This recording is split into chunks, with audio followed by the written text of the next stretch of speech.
Pues, qué gusto estar con ustedes de nuevo. Quiero hablar con ustedes acerca de las bases bíblicas de las misiones interculturales. Entonces, las bases bíblicas de las misiones interculturales. Am, Nina Gunter, la que era antes nuestra superintendenta general, también la que era la presidenta de misiones globales para la Iglesia de Nazareno, ella dijo esas palabras: si quitas las misiones de la Biblia, no te quedará nada, solamente las tapas. Hay una idea en la iglesia a veces que las misiones es algo extra, un programa más de los programas de la iglesia, de los programas de la iglesia de Nazareno o cualquier iglesia, de cualquier iglesia. Sin embargo, misiones, perdón, es el fondo de la iglesia. No habría iglesia sin misiones. Yo no entendía eso. Para mí también era algo más de la iglesia hasta que yo estudié en la maestría de estudios interculturales y mi profesor, el doctor Dollar, él nos enseñó desde Génesis hasta Apocalipsis que Dios tiene una gran misión para todas las naciones de la tierra. Y yo nunca lo había visto antes. Hizo una revolución en mi vida. Y yo espero que ustedes en un curso anterior acerca de las misiones han visto algunas cosas allí. Pero yo quiero también presentar algunas bases bíblicas de nuestra misión intercultural. Muy bien. Entonces, primero quiero hablarles de la misión reconciliadora de Dios. La misión reconciliadora de Dios. Ahora, la misión de Dios tiene muchos aspectos. Entonces, no es que Él va a tener varias misiones, sino que su misión tiene muchos aspectos. Y hoy día quiero hablar con ustedes acerca del aspecto reconciliatorio um, de la misión de Dios para la humanidad, para todas las naciones. Entonces, empezamos en Génesis. Vamos a pasar mucho tiempo en Génesis capítulo 2 y en especial en capítulo 3 de Génesis. Entonces, les invito a abrir sus Biblias y estudiar. Um, Antes de la caída, podemos ver en Génesis capítulo 2, versículos 7 al 22, que la humanidad tenía la presencia de Dios constantemente. Era una relación padre a hijos que fue tan lindo. Nosotros vemos una armonía, una belleza en, en este cuadro, ¿no?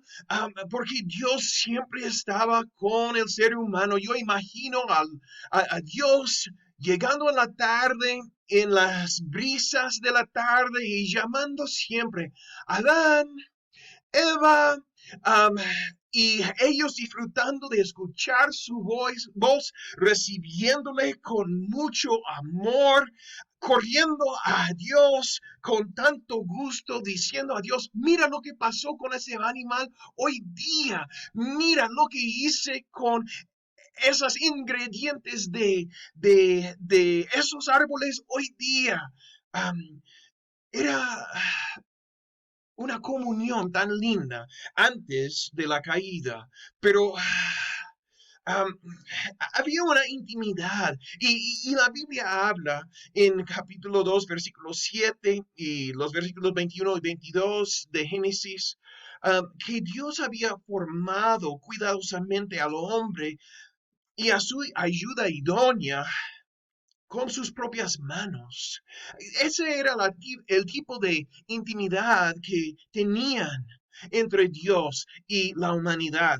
¿Qué más? Adán y Eva, ellos estaban desnudos y no se avergonzaban, no se avergonzaban delante de Dios, ante Dios, tampoco se avergonzaban entre ellos mismos. Había una comunión tan lindo. Yo pienso en padres cuando tienen sus pequeñitos y están bañándolos juntos y no hay vergüenza desde los hijos hacia los padres, porque hay un amor, hay una relación de cuidado entre ellos y su padre o su madre. Así era la relación entre Dios y la humanidad. No había vergüenza en ese tiempo. Entonces, así era la relación de la humanidad con Dios y Dios con la humanidad. Pero cuando vino el pecado, la tentación, um, hubo una relación rota entre la humanidad y Dios, ¿no? Um, con el pecado vino esto. Y bien triste, ¿no? Um, ¿Qué pasó entre nosotros y Dios? Estoy tratando de arreglar esa cosa para que funcione bien. Entonces, ¿qué pasó? El hombre fue alejado de Dios. Nosotros vamos a ver que los seres humanos se esconden entre ellos mismos. Vamos a ver que se esconden de su creador. Entonces busquen Génesis capítulo 3, versículos 7, 8 y 10 y nosotros vamos a ver qué pasó. Vamos a ver el hombre alejado de Dios. ¿No? ¿En qué sentido? Pues, ¿qué dice 3:8 de Génesis? Se escondieron de la presencia de Jehová Dios. Nunca habían hecho eso antes. Siempre había habido una cercanía, pero ahora no. Ahora hay un triste escondimiento de la presencia de Jehová Dios. ¿Qué dice el hombre cuando al final se presenta delante de Dios? Él dice, oí tu voz y tuve miedo porque estaba desnudo y me escondí. El ser humano nunca había tenido miedo al escuchar la voz de Dios antes. El ser humano nunca había tenido esa vergüenza de estar desnudo y tener que esconderse. Pero tristemente eso es lo que pasó debido al pecado. También había una relación. Ella era alejada de él y él era alejado de ella también. No, en esa pareja, tristemente, la relación estaba rota también. Ellos se alejaron el uno del otro. Dice que en capítulo 3, versículo 7, que conocieron que estaban desnudos y se hicieron delantales. Entonces ellos querían esconderse. Ay, yo no quiero que él me ve. Ay, yo no quiero que ella esté viendo. No, antes habían tenido una intimidad matrimonial tan especial que eran totalmente transparentes el uno con el otro. O la una con el otro o el uno con la otra. Ay, perdónenme. Pero quiero decirles eso. El hombre alejado de Dios así parece, ¿no? Siempre está escondiéndose de la presencia de Jehová Dios. Siempre está poniendo máscaras o tipo delantales delante de otras personas. Tenemos miedo. Es muy triste. Pero no solamente fue así, um, también el hombre estuvo enemistado con Dios. Uh, Ellos estaban acusando los unos a los otros, um, acusando a Dios mismo de cosas. Vamos a mirar a Génesis capítulo 3, versículo 12 para ver eso. ¿Cómo ha habido una relación rota allí? Pues ¿cómo responden a Dios cuando Dios pregunta por la situación? ¿No? Adán, él dice, la mujer que me diste por compañera me dio el árbol y yo comí, ¿no? Aquí dijo la mujer, la serpiente me engañó y yo comí. Quiero decirles eso, la versión libre, no, paráfrasis, ¿fue la culpa de ella o la tuya? Pero no es mi culpa. En el caso de Adán, ¿fue la culpa de la mujer que tú me diste o fue tu propia culpa porque tú me la diste? ¿Qué más? ¿Qué dice la mujer? ¿Fue la culpa de la serpiente o al fin del día es tu culpa porque tú hiciste la serpiente? Ay, nosotros los seres humanos no somos así. Ay, pero resultamos acusando a Dios de nuestra maldad, de los resultados tantas veces de nuestro pecado o los resultados del pecado de otros que ahora está impactando nuestra vida, creando problemas y relaciones rotas también. A veces nosotros hacemos así a Dios en el cielo y decimos, por la culpa de los padres que tú me diste. O decimos, por culpa de la situación que tú permitiste. Y acusamos a Dios de cosas que ocurrieron porque nosotros decidimos hacerlas. No, así es la relación entre la humanidad y Dios cuando estamos en el pecado. Um, Entonces Dios tiene que hacer algo. Él no nos deja en esa rebeldía, en las acusaciones, en echarle en cara um, como fue su culpa o algo así. Dios no nos hace así. De hecho, que Él tiene una misión reconciliadora con la humanidad. Um, ¿Cómo responde Dios ante la rebeldía y la jactancia de la humanidad? ¿Cómo responde Dios? Pues voy a mostrarles diferentes maneras desde Génesis capítulo 3 cómo Dios responde. Primeramente, Dios, Dios responde buscando la humanidad. Dios responde buscando la humanidad. ¿Qué dice aquí? Dice, y oyeron la voz de Jehová Dios que se paseaba en el huerto. Mas Jehová Dios llamó al hombre y le dijo, ¿dónde estás tú? No importa el pecado. Dios busca al pecador. Él está allí buscando a Adán, buscando a Eva. No no los deja así nomás, ¿no? Él no está diciendo, han pecado estos rebeldes, olvídalos. No, Dios no es así.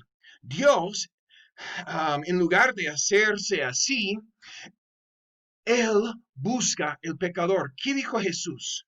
Jesús nos dijo, el Hijo del Hombre vino a buscar y a salvar lo que se había perdido. En Lucas 19:10.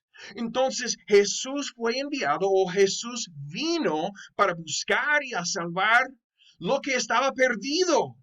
Um, Hermanos, nosotros también debemos buscar almas perdidas. A veces nos ponemos muy cómodos en la iglesia.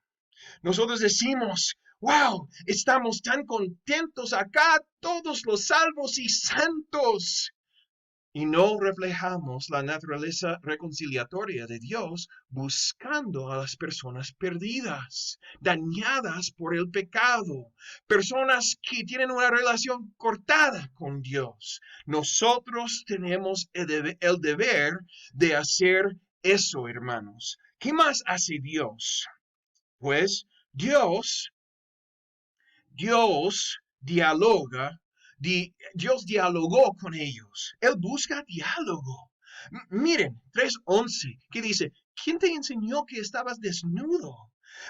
¿Has comido del árbol de que yo te mandé no comieses? ¿Qué dice a la mujer? ¿Qué es lo que has hecho? Dios dialoga con ellos. No es como nosotros tantas veces vemos a Dios. No, él está enojado. No, y está en su trono y está diciendo, ¿por qué hiciste eso? Lo escuchamos así. ¿Quién te enseñó que estabas desnudo? ¿Has comido del árbol de que yo te mandé que no comieses? No, no era así, no lo creo, porque nuestro Dios tiene compasión de los pecadores, lo siento. Y Dios quería saber cómo iban a responder. Él quería entrar en diálogo. Su misión consistía en un diálogo abierto que iba a permitir reconciliación. Él no es uno de estos que hace a sus hijos correr. No, Él quiere invitarles a relacionarse verbalmente con Él. De nuevo, ¿no? ¿Se acuerdan del diálogo de Jesús con Nicodemo? No, de medianoche lo encontró. Nicodemo allí de medianoche porque estaba asustado de los otros fariseos. Pero Jesús lo recibió y empezó a cuestionarlo. La mujer samaritana, allí solita de mediodía, porque ninguna otra mujer iba a salir al mediodía, ¿qué hace? Jesús con la mujer samaritana empieza a preguntarle, entra a diálogo. El joven rico, no, ¿qué debo de hacer para tener vida eterna? Y Jesús entra en diálogo. Am, ¿Por qué? Porque quiere salvarlo, quiere rescatarlo. Nosotros también debemos entrar en un diálogo. Tantas veces nosotros no hacemos un diálogo de una relación, no hacemos un diálogo de relación, hermanos. Tantas veces nosotros estamos ahí diciendo, ah, tú eres pecador. No, no, no, no, no, no, no, no, no, no, no, no. A veces una jovencita de la iglesia cae en el pecado y los hermanos la tratan en una manera tan terrible, ¿no? Tenemos que entrar en diálogo con ella para que ella sea reconciliado a la iglesia y reconciliada a Dios. Nosotros tenemos ese deber. Pues, ¿qué más hizo um, Jehová Dios con ellos? Dios maldijo al adversario de ellos. ¿No es interesante? Dijo a la serpiente, por cuanto eso hiciste, maldita serás entre todas las bestias y entre todos los animales del campo. Sobre tu pecho andarás y el polvo comerás todos los días de tu vida. Miren esto, hermanos. ¿Qué hizo Dios antes de disciplinar a Adán y Eva, a la humanidad? Él enfrentó y castigó a su adversario.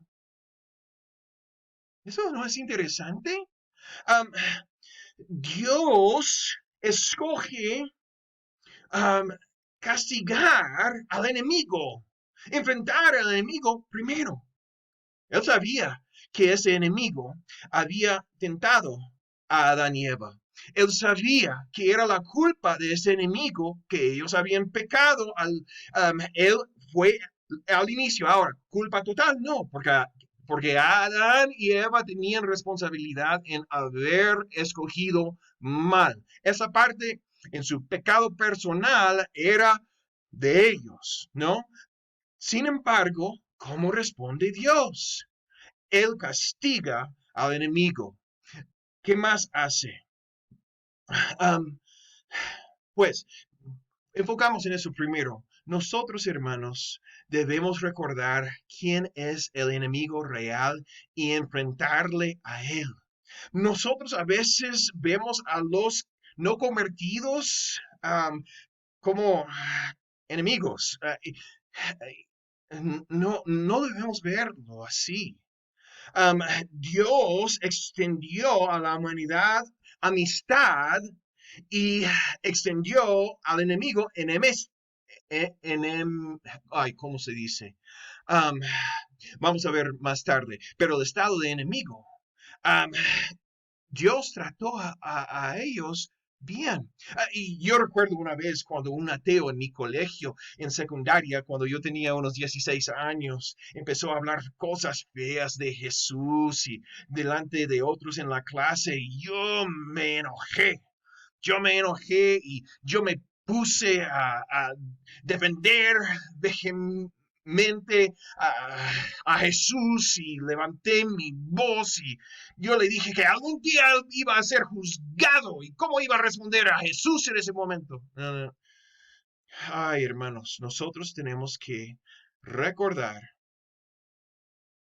tenemos que recordar que ellos no son el enemigo y nosotros tenemos que enfrentar el enemigo. La próxima tiene mucha relación con esto.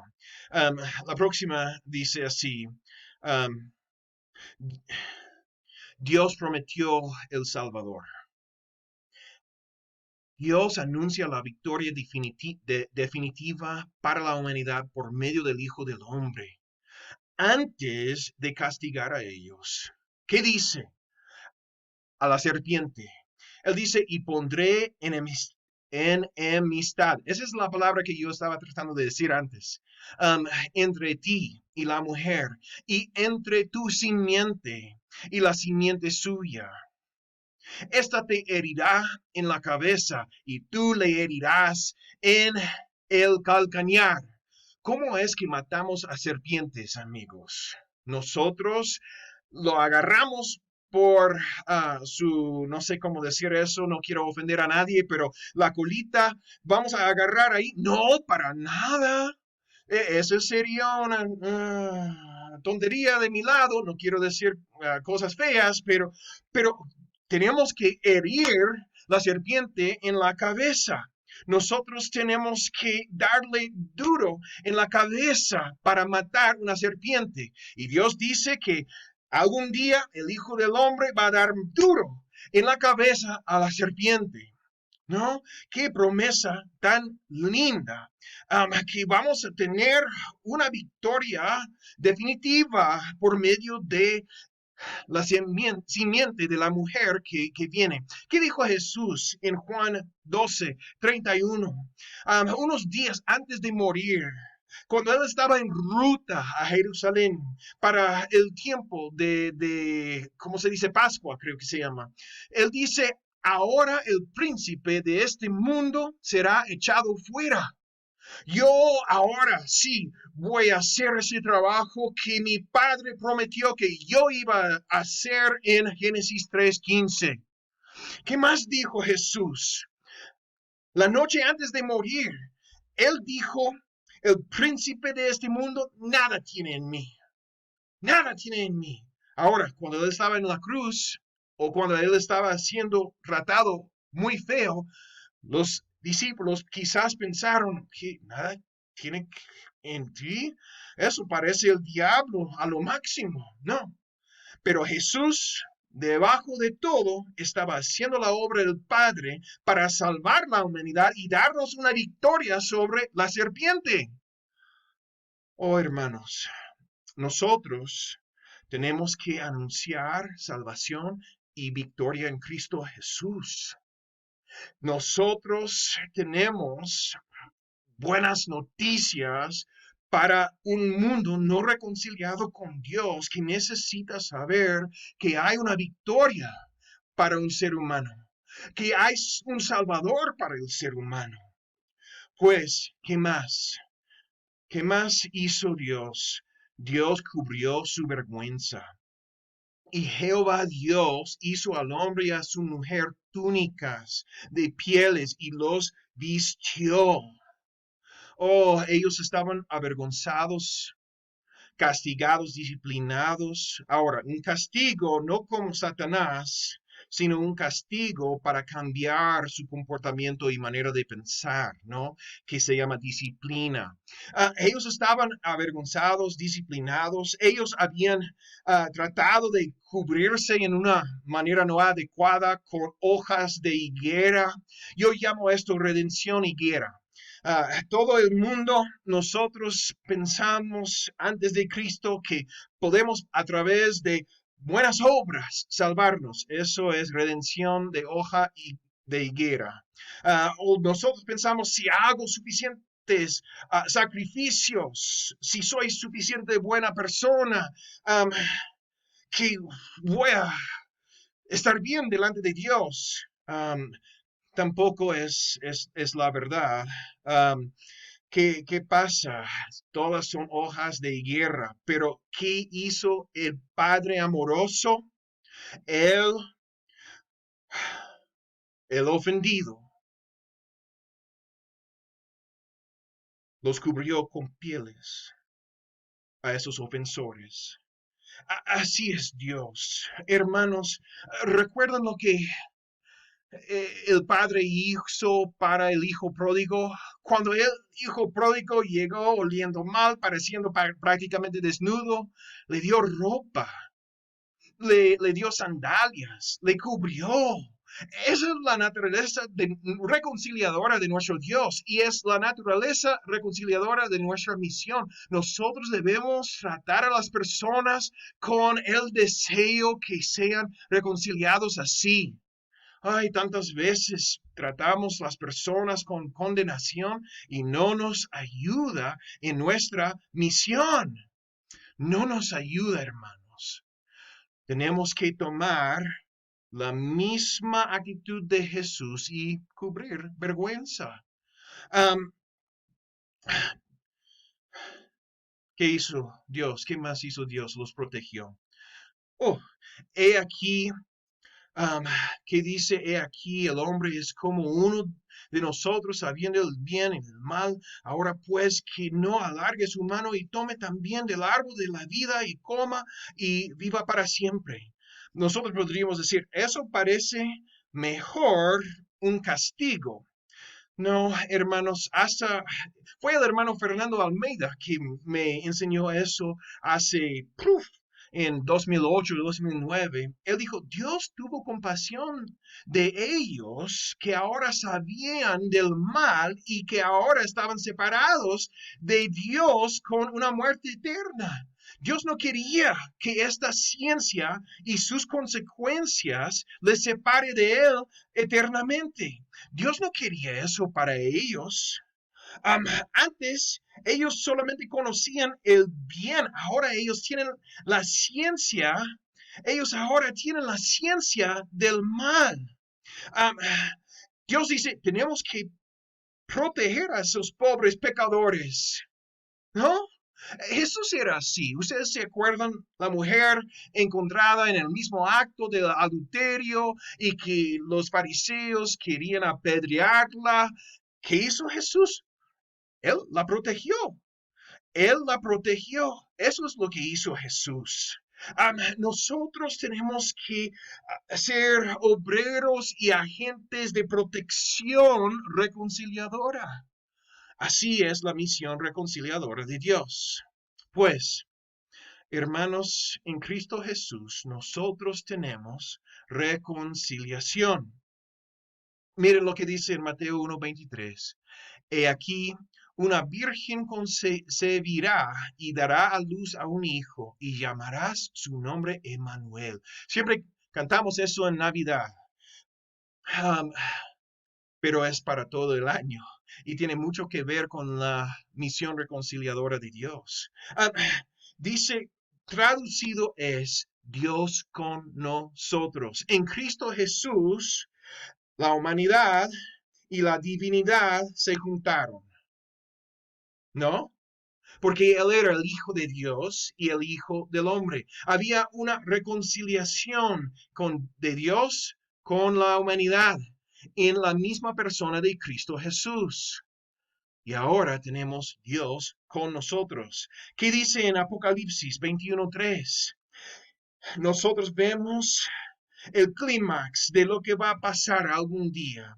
Dice que una voz del cielo decía, he aquí, el tabernáculo de Dios con los hombres, y Él morará con ellos, y ellos serán su pueblo, y Dios mismo estará con ellos como su Dios.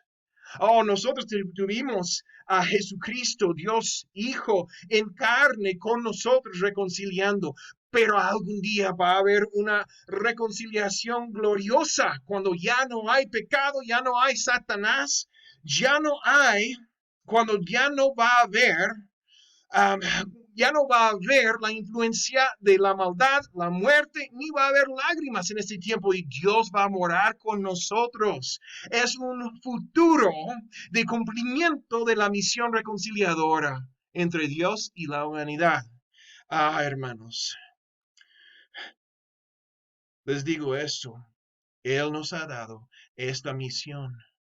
Dios, quien nos reconcilió, dice Pablo, consigo mismo por Cristo, y nos dio el ministerio de la reconciliación, que Dios estaba en Cristo reconciliando consigo al mundo, no tomándoles en cuenta a los hombres sus pecados y nos encargó a nosotros la palabra de la reconciliación.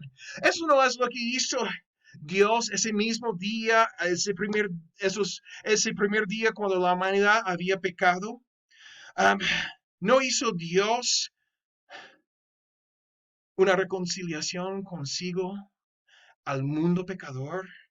Reconciliando, no tomando en cuenta a los hombres sus pecados. Oh, hermanos, que seamos así como Dios. Dios les bendiga. Vamos a ver un punto más acerca de la misión reconciliadora, pero en el tiempo que vamos a ver el video de la misión integral de Dios. No olviden de estar orando y planificando para su propuesta estratégica transcultural y hasta la próxima. Vamos a orar. Dios, ayúdanos a ser agentes de tu misión reconciliadora. En tu nombre oramos. Amén. Dios les bendiga.